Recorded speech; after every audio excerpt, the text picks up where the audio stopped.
Hello and welcome back to my channel. My name is Jess and in today's tutorial I'm going to be teaching you how to connect your Hexagon Granny Squares. For this project I have already worked up my swatches for you and we're going to need a darning needle and some scissors.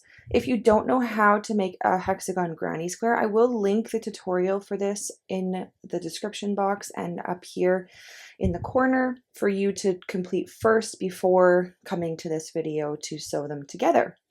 So let's grab our hexagons and we will get started.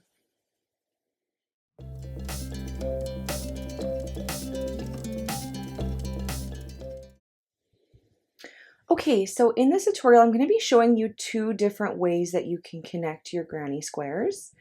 Now, the first way is going to be almost seamless. Basically, what we're going to do is there is a good side and a bad side to your granny squares. I'm sure you can see the difference. So this is the bad side and this is the good side. So where you can see the stitch definition, that would be considered the good side. So you want to make sure that your good side is facing up. Now what we're going to do is we're going to take one of our strands of yarn. It doesn't really matter which one you use. And we're going to attach it here to our darning needle. Just like this. So what we're going to do is we're attached to the blue here. And here's the corner. Now we're going to find a corner on the beige side that we want to connect to. It does not matter which corner we connect to. They're all the same. So I'm just going to connect these two edges together. So what we're going to do is we are going to flip our work to the bad side because I want to sew together my bad side so that when you are looking at it from the front, it looks very clean. And I'll just maybe bring you in just a little bit more. So if you look here at our hexagons here, all our stitches have our V's. Those are just your regular V stitches that you get from creating your crochet project.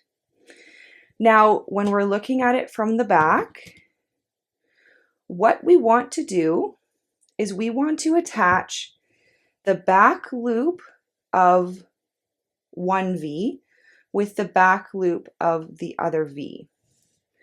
So right now I have my project good side to good side.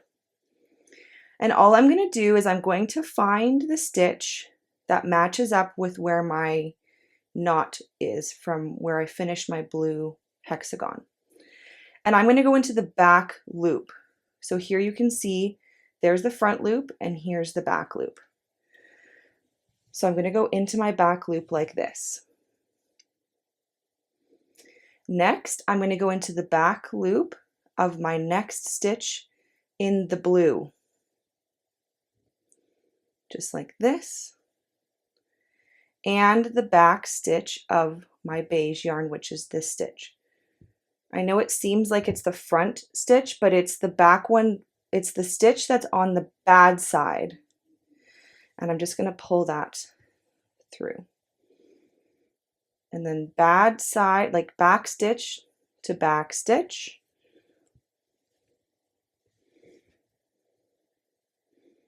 And you should be going stitch for stitch. You shouldn't be skipping any stitches. And this way you can ensure that you're not going to like crinkle your work.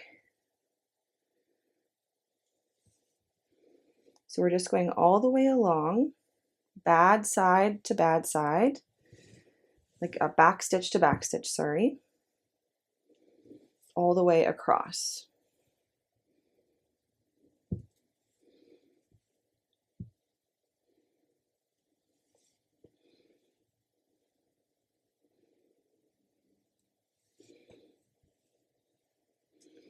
So here we are at our corner here. So this is what you should look like at this point. So this is our seam right here. It really doesn't look bad, and this is the bad side. Now all I'm going to do here is I'm just going to brace my work and I'm just going to pull that strand. And it's going to create this seam here. that is almost invisible.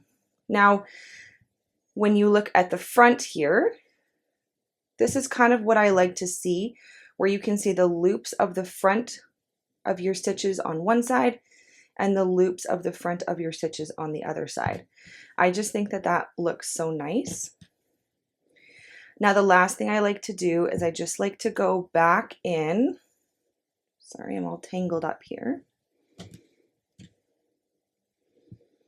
I like to go back into the last stitches that I went into here, and I'm just going to create a little knot.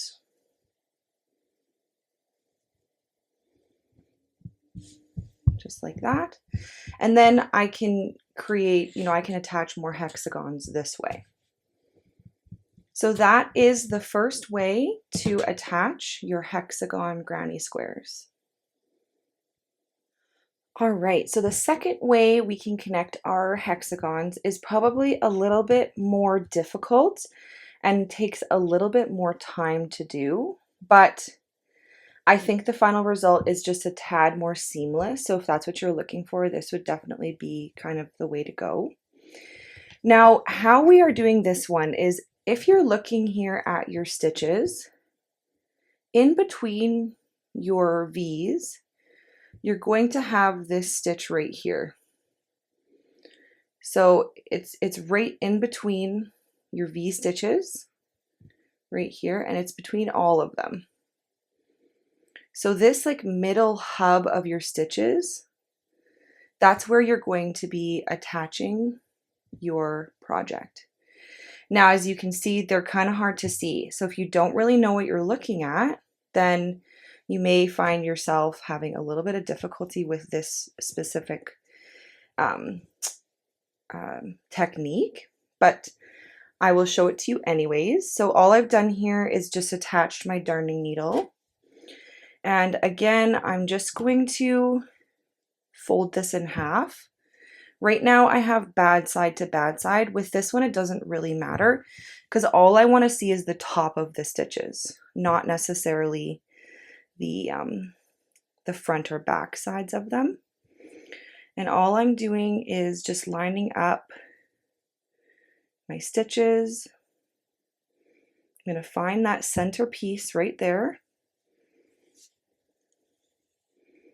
And I'm going to go back and forth in between my stitches.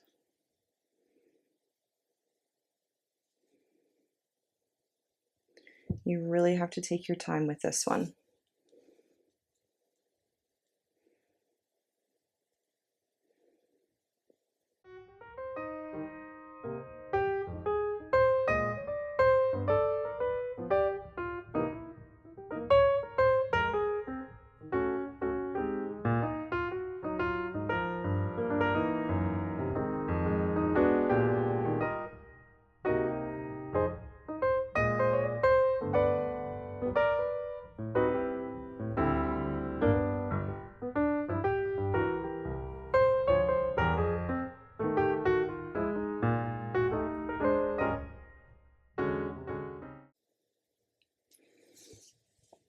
All right, so now again, all I'm going to do is just pull this strand tight.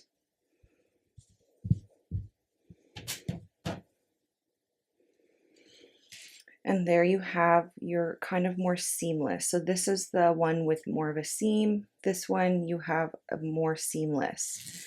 This is what the back looks like.